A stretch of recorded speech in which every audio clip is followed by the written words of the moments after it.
খুলনার দিঘলিয়ায় উপজেলায় বোমা সদৃশ একটি বস্তু বিস্ফোরণের ঘটনায় এক যুবক আহত হয়েছেন। শনিবার উপজেলার সেনহাটি মাধ্যমিক বালিকা বিদ্যালয়ের সামনে মেহগনি গাছের একটি বাগানে এ ঘটনা ঘটে। আহত যুবকের নাম মোহাম্মদ সাইফুল ইসলাম। তিনি ওই এলাকার মৃত মঞ্জুরুল ইসলামের ছেলে। বিস্ফোরণের তার ডান পায়ে আঘাত লাগে। স্থানীয় বাসিন্দা ও পুলিশ সূত্রে জানা যায়, সাইফুল ইসলামের মা প্রথমে তাদের বাড়ির পাশে বাগানে একটি ব্যাগ দেখতে পান।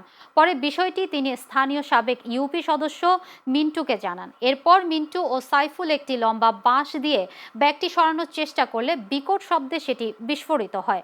ঘটনার পর সাবেক ইউপি সদস্য মিন্টু দিঘলিয়া থানা পুলিশকে খবর দেন। পরে পুলিশ ঘটনাস্থলে পৌঁছে এলাকা ঘিরে ফেলে। খুলনা অতিরিক্ত পুলিশ সুপার সাইফুল ইসলাম জানান, ঘটনাটি তদন্তের জন্য বিশেষজ্ঞ দলকে খবর দেওয়া হয়। পরে র্যাবের প্রশিক্ষিত একটি দল ঘটনাস্থল পরিদর্শন করে ব্যাগের ভেতর থেকে আধা লিটার অকটেন ভর্তি একটি বোতল, মোটরসাইকেলের একটি ব্যাটারি এবং বোমা তৈরির কিছু সরঞ্জাম উদ্ধার করে।